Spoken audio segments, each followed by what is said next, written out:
तो कहानी की शुरुआत घने जंगल के बीच एक केबिन को दिखाती हुई होती है, जहाँ सब कुछ बिखरा पड़ा है, जैसे कि मानो यहाँ भी हाल फिलहाल में कुछ बहुत ही बुरी घटना हुई है। और इस बीच बैकग्राउंड में हमें एक छोटी बच्ची के एक छोटे चूहे की कहानी सुनाती है, कैसे वो चूहा बेफिक्री से आराम से पेड़ के नीचे रह रहा है, लेकिन फिर एक दिन उसे एक कौवा मिला जिसने उसे अंधेरे के बारे में खबरदार किया, जो रोशन दिन में भी दिखाई पड़ता है। इसके दूसरी ओर हम एक परिवार को देखते हैं जो आज कई महीनों के बाद वेकेशन के लिए जा रहे हैं, पर अहम मौके पर शॉन को कुछ काम पड़ जाता है, इसीलिए वो लॉरा से कहता है कि मुझे कुछ काम आ गया है, पर मैं वादा करता हूँ जल्दी सब कुछ खत्म करके वहां पहुंच जाऊंगा। हालांकि इससे लॉरा नाराज थी, लेकिन शॉन उसे मना लेता है। उसी गाड़ी में बैठी हम छोटी बेटी कायला को देखते हैं, जो मैडनेस ऑफ डार्कनेस नाम की किताब को पढ़ रही है, जिसमें उसी चूहे और काले कौवे की कहानी का जिक्र है। इतने में मैडी आकर उसे एक ज़ॉम्बी डॉल से डरा देती है, जिससे वो बेचारी काफी डर जाती है। खैर, अब शॉन को छोड़कर ये लोग निकल गए और लंबी ड्राइव करने के बाद फाइनली पहुंचे केबिन के बाहर, जहां पर ये रुकने वाले हैं, पर गेट पर लॉक लगा हुआ था, जो खोलने पर भी वो खुलने का नाम नहीं ले रहा है, जिससे लॉरा काफी परेशान हो जाती है। लेकिन तभी वहां पर ओवेन नाम का शख्स अपनी कार से उतरता है और उसकी मदद करता है। उसने बताया कि इस केबिन में पहले काफी लोग आया करते थे, बल्कि यहाँ तो एक परिवार काफी समय से ठहरा हुआ था, पर एक दिन अचानक से सब गायब हो गए, जिसके बाद ये जगह सुनसान हो गई। ओवेन खुद के बारे में बताते हुए कहता है कि वो यहीं पास में ही रहता है। दोनों में काफी बातचीत होती है, जिसमें वो उसे पूछता है कि क्या वो बस वही लोग हैं, तो लॉरा ने कहा कि नहीं, उसका पति अभी रास्ते में बस पहुंचने वाला है। अब इसके बाद ये लोग आगे जाकर एक नदी किनारे प्यारे से केबिन पर रुकते हैं, जो देखने में बहुत ही ज्यादा खूबसूरत, लेकिन दाग तो चांद पर भी होता है। तो बात आप समझ ही गए होंगे मैं क्या कहना चाह रहा हूँ। लॉरा सामानों को निकालकर केबिन में रखना शुरू करती है। उसकी दोनों बेटियां उस जगह को एक्सप्लोर करने लगती हैं। इतने में शॉन का कॉल आता है, जो बताता है कि काम खत्म हो चुका है, बस वो गिफ्ट लेकर वहां पहुंच ही रहा है। इधर लॉरा भी फ्रेश होने के लिए चली जाती है, तो बाहर दोनों ही लड़कियों को जंगल की ओर जा रही थी, जहां पर लाल कलर का धागा दिखाई देता है, जो जंगल की तरफ जा रहा था। दोनों उसके पीछे जाने लगती हैं और पहुंच गई काफी गहराई में। इस दौरान हमें एक पेड़ पर जॉन लिखा हुआ दिखाई देता है, और ये भी पता चलता है कि ये फॉरेस्ट कितना घना और कितनी दूर तक फैला हुआ है।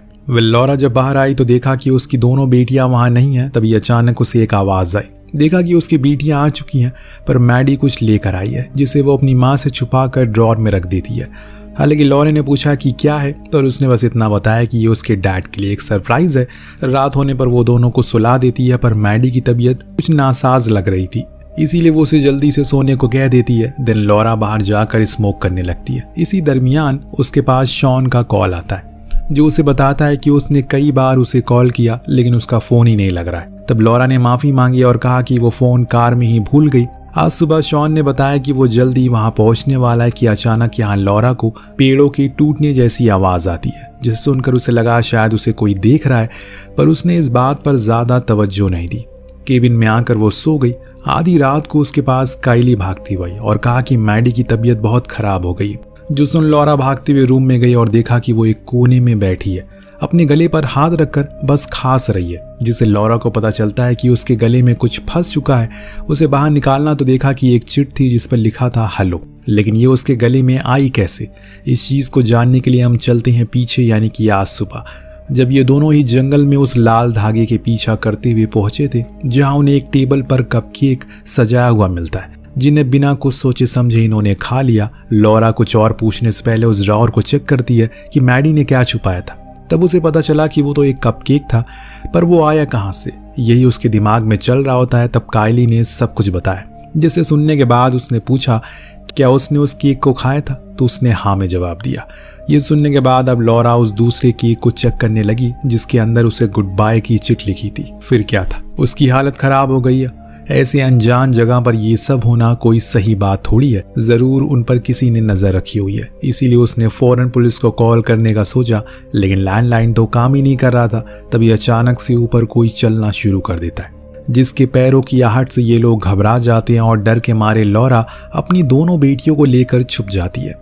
लेकिन अब ये सभी बहुत ज्यादा डर चुके हैं, तो काइली ने पूछा कि उनके डैड कहाँ हैं। उसने बताया कि वो बस आते ही होंगे, हमें शांति बनाए रखनी होगी। अब एक समय पर लॉरा बाहर जाकर अपने फोन कार से लेकर आना ही होगा, इसीलिए उसने एक कठिन फैसला लिया और किचन से चाकू उठाकर बाहर निकली ताकि कार तक पहुंच सके।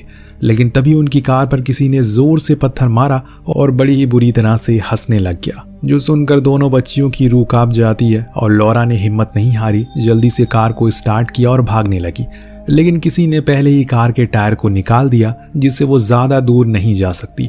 इसीलिए अब इन्हें मजबूरन वापस उसी केबिन में आना पड़ता है। अब लॉरा ने सभी गेट को लॉक कर दिया, पर मैडी की हालत खराब होने लगी है। उसे लगातार उल्टियां होती जा रही है और हो सकता है अगर ऐसे ही चलता रहा तो धीमे धीमे चीजें और बिगड़ने लगेंगी। अब वो खुद बाहर जाकर किसी से मदद लेने की बात करती है। इतनी में मैडी खिड़की से बाहर देखने को कहती है, पर जब लॉरा ने बाहर देखा तो वहां एक काली हुडी पहना हुआ एक शख्स खड़ा था, जिसने उसे देखकर हाथ हिलाया और चल पड़ा। उसे अच्छे से पता है कि ये उसका पति तो बिल्कुल नहीं है, लेकिन जो कोई भी है उनके लिए ठीक नहीं है। वो बाहर जाने के बजाय ऊपर वाले फ्लोर पर चले जाते हैं, जहां वो थोड़ा सुरक्षित रहेंगे। सीन कट होकर पहुंचता है शॉन पर, जो कि अब उस गेट तक पहुंच गया जहां से अंदर आया जाता है केबिन की तरफ, लेकिन उस गेट पर ताला लगा है और पास में एक चिट पर लिखा है फॉलो मी। शॉन के कुछ पल्ले नहीं पड़ता, इसीलिए वो अपनी पत्नी को फोन लगाता है, लेकिन उसका फोन तो यही कहीं आसपास ही रिंग हो रहा है।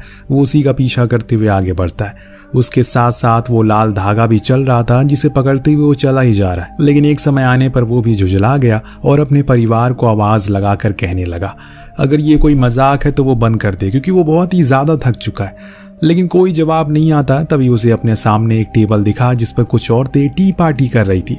उन्हें देखकर शॉन का तो खून जम जाता है, लेकिन वो औरतें नकली थी जिनका पुतला बनाया गया था। इतने में उसके पीछे से हम किसी को चमड़े के मास्क पहना हुआ शख्स देखते हैं, जो उसी की ओर कुल्हाड़ी लेकर आगे बढ़ता। और इधर मैडी की हालत में कोई सुधार नहीं आ रहा है। ये देख उसकी माँ उसे हिम्मत रखने को कहती है और दिलासा देती है कि जल्दी सब कुछ ठीक हो जाएगा। इस दौरान उनके गेट पर कोई नॉक करता है, जिसे सुनकर ये लोग नीचे जाते हैं तो इन्हें बाहर शॉन की आवाज आती है, जो इन्हें गेट खोलने को कह रहा है। ये सुन लॉरा का कलेजा थोड़ी देर के लिए ठंडक मिलती है। अभी भी उसे यकीन नहीं है कि इसलिए वो चाकू लेकर गई और घबराते हुए गेट को खोला।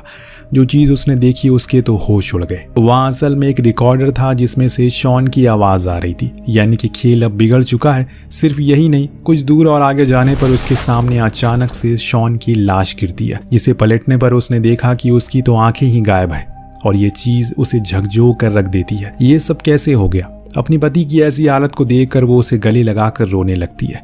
अपनी मां की रोने की आवाज को सुनकर दोनों बच्चियां बाहर आने लगी, लेकिन लॉरा ने उन्हें लेकर फौरन अंदर गई, क्योंकि अगर वो अपने पिता को ऐसे देख लेंगी तो वो टूट जाएंगी। कैबिन में आकर ये फौरन छुप जाते हैं, लेकिन तभी पूरे केबिन की लाइट चली जाती है।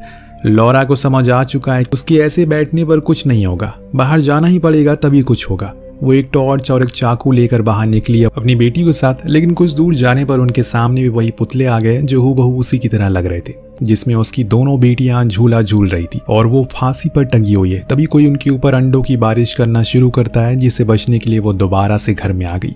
इनके लिए बाहर जाएंगी तभी खतरा रहेगा, और अगर घर में रहेंगी तो मैडी की हालत और खराब होती जाएगी। ये सब जो कोई भी कर रहा है वो इन्हें और भी ज्यादा डराना चाहता है। केबिन में आने पर वो सभी खिड़की दरवाजों को बंद करती है और ऊपर जाकर छुप जाती है।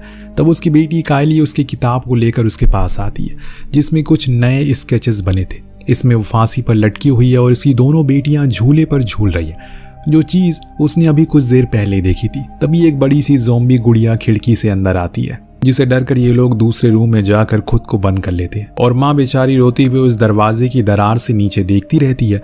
अब उसे कुछ भी समझ नहीं आ रहा है कि वो ये सब खत्म कैसे करेगी। अपनी माँ की ऐसी हालत को देखकर दोनों ही बच्चियां उसे आकर लिपट गई, सहारा देने लगी। तो लॉरा को याद आया कि उसके हस्बैंड की कार तो यहीं कहीं आसपास ही होगी, तो उसकी मदद से वो फरार हो सकते हैं। और इसीलिए उसने अब इन दोनों को कहा कि तुम अलमीरा में खुद को बंद कर लो, जब तक मैं चाबियां लेकर नहीं आ जाती, बाहर मत आना। उन्होंने भी ऐसा ही किया और इसी भागा दौड़ी में लॉरा चाबियां भी लेकर आ जाती है। अभी ने किसी भी तरह करके बाहर निकलना है, लेकिन इससे पहले वो बाहर जाए लॉरा को एहसास होता है कि शायद उनके घर में कोई आ चुका है। वो चाकू लेकर आगे बढ़ी और चिल्लाते हुए कहने लगी जो कोई भी है वो बाहर आ जाए, क्योंकि उसके पास बंदूक है। और यही कहते कहते ये लोग धीरे धीरे दूसरे रूम में आ जाते हैं, जहाँ की खिड़की से इन्होंने ओवम नजर आता है, जो शायद किसी काम के लिए आया होगा। अब लॉरा उसे आवाज लगाने लगती है और उसी ओर टॉर्च फ्लैश करने लगती है। काफी कोशिशों के बाद उसे फाइनली इन्हें देख लिया, लेकिन जब तक वो समझ पाता यहाँ ये सब क्या चल रहा है, तब तक वो मास्क मैन फिर से अपनी कुल्हाड़ी लेकर पीछे से आता है और उसे वहीं जान से मार देता है। ये देख लॉरा बुरी तरह से सहम जाती है। सिर्फ यही नहीं, जब वो किचन में आया तो देखा कि वहाँ वही डॉल रखी है। उसके पास वो किताब है जिस पर अब कुछ और पेंटिंग ऐड हो गई है, जिसे न जाने किसने ऐड किया है। पर उन सभी पेंटिंग में ये साफ नजर आ रहा है कि अब आगे क्या होने वाला है। जैसे कि उसे अपनी सारी पेंटिंग इनके सामने लाकर रख दिया और बताना चाह रहा है कि धीरे धीरे करके सब के सब मरेंगे। लेकिन लॉरा ऐसा नहीं होने देगी। उसने अब मेन गेट को खोला और बाहर जाने की तैयारी में लग जाती है। लेकिन तभी वो मास्क मैन आकर उसे उठा ले जाता है, वो भी उसकी बेटियों के सामने। जब उन्होंने इस मंजर को देखा तो उनकी रूह कांप गई। उनकी माँ मर चुकी है, इसीलिए मैडी ने बड़ी बहन होने का फर्ज निभाया। खुद चाकू लेकर खड़ी हो गई। तभी उन्हें बाहर अपने पिता की आवाज आती है। ये फौरन बाहर भागते हुए गए जहाँ शॉन की कार खड़ी थी, लेकिन उसके अंदर कोई नहीं था। लेकिन कार की डिग्गी हिल रही थी और उसके अंदर उनकी माँ बंद थी, जिसके मुंह पर वही लाल धागा बंधा हुआ था। इसके आगे वो कुछ और समझ पाते कि तभी वो मास्क मैन कुल्हाड़ी लेकर आया और उसके पेट पर एक जोरदार हमला करता है। फिर वही कार लेकर उन दोनों लड़कियों के पीछे पड़ गया। फिर से भागकर घर में आ जाती है। वो ऊपर से आकर बेड के नीचे छुप गई ताकि वो उसे देख ना पाए। लेकिन वो ऊपर ही आ चुका और इन दोनों को ढूंढने लग गया, पर वो कहीं भी मिल नहीं रही थी। तब बेड पर बैठकर उसने कहा कि वो जॉन है। जी हाँ, वही जॉन जो आज से कई साल पहले यहाँ खो गया था। लेकिन असल में वो खोया नहीं था, बल्कि उसके परिवार ने उसे जानबूझकर यहाँ छोड़कर चले गए, क्योंकि उसकी दिमागी हालत ठीक नहीं थी। ऐसा उन्हें लगता है उस दिन के बाद से जो यहाँ आता है वो सभी के साथ ये खेल खेलता है और बाद में उन्हें एक साथ कर देता है। वो कैसे ही आपको कुछ देर में पता चल जाएगा। अचानक उसने बेड को उठाया और दोनों ही बहनों को पकड़ लिया। अब सुबह हुई तो हमें दिखाया गया जॉन ने शॉन की आंख और उसके हाथ को एक आदमी की गुड़िया में फिट कर दिया, जिसके साथ उसका पूरा परिवार भी है। मैंने आपको कहा था ना, ये आखिर में सभी को फिर से एक साथ कर देता है। लेकिन अभी तो सिर्फ एक ही है, 3 सदस्य बाकी है। जी हाँ, उन्हें भी वो शॉन की तरह उन्हीं गुड़ियों में लगा देगा, पर पहले वो उनकी साइज की कलाकारी करेगा ताकि उनकी आंख और हाथ आसानी से फिट हो जाए। इसके बाद वो लॉरा के पास जाता है, जिसके अंदर अभी भी जान बची थी। वो उसके सामने ऐसा प्रतीत करती है जैसे मानो वो मर चुकी है। जॉन उसके जिस्म के उस कुल्हाड़ी को निकालता है और इन दोनों के पास आ जाता है ताकि इन्हें मारकर आगे की चीजें भी करे। लेकिन तभी उसे एक म्यूजिक की आवाज सुनाई दी पीछे से, तो उसके पास जाने लगा तो देखा कि लॉरा तो कार की डिग्गी से गायब है। वो आवाज वहीं से आ रही है। इतने में अचानक से पीछे से उस पर हमला हुआ। कुल्हाड़ी से दोनों में लड़ाई होती है, परंतु जॉन उस पर भारी पड़ रहा था। लेकिन लॉरा के दिमाग में बस यही था कि अगर वो मर गई तो उसके पति के साथ साथ उसकी दोनों बच्चियां भी मारी जाएंगी। इसीलिए उसने अपनी पूरी जान लगा दी और उसी कुल्हाड़ी से उसका अंत कर दिया। देन वो भागते हुए अपनी बेटियों के पास गई, जो अपनी माँ को जख्मी हालत में देखकर घबरा जाती हैं। वो खुश थी कि वो बच गई और यही सोचकर वहां से फौरन कार लेकर निकलने लगती है। कुछ दूर जाने पर कायली पीछे मुड़कर देखती है तो जॉन वहां से गायब हो चुका था। यानी कि ये कहानी अभी खत्म नहीं हुई, सिलसिला यूं ही चलता रहेगा। तो कहानी कैसी लगी आपको नीचे कमेंट करके जरूर बताएगा। मिलते हैं अगली वीडियो में। Thank you so much watching. Peace out.